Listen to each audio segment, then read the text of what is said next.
I have a belief that, which I tell a lot of people, that especially the young climbers who want to prove, that very intense, very focused, very dynamic climbers. So, and they don't, and I say, look, climbing is fun. Anything in life, if you do and you're not having fun, then don't do it. Please, bottom line is you should have fun. Whether you reach the base camp or you don't reach the base camp doesn't matter, but you must have fun.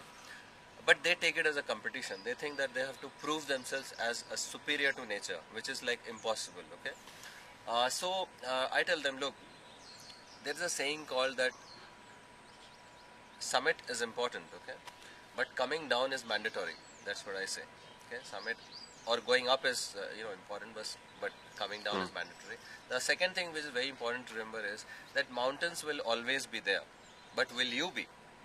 I mean, so if I'm not able to climb this mountain today, it doesn't matter. Just go down, still alive, come back tomorrow, come back next year, because this mountain is going to be there. He has been there for the last million of years.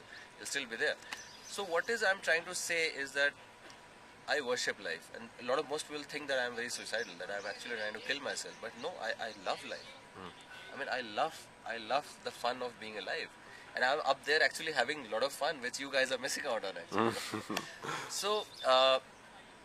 So yeah, what was I saying? Yeah. So it's all about having fun actually. Yeah. I have lost some of my friends who are actually among the best climbers in the world, but they just forgot this fun part of it. They just became too competitive. They thought that no, we have to like kind of win this race against or show our strength, and they lost this whole value, this whole ethos, the whole ethics of mountain climbing. Because I think mountain climbing or skiing, anything extreme like this, should actually make you extremely humble, because you are in your daily life you're dealing with the most magnificent forces of nature.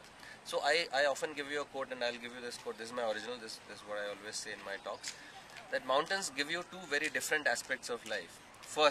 The first aspect that the mountains will teach you is, and you will have to learn once you go there, it will tell you how small, how fragile, how insignificant, how worthless, how powerless you are as a human being, okay?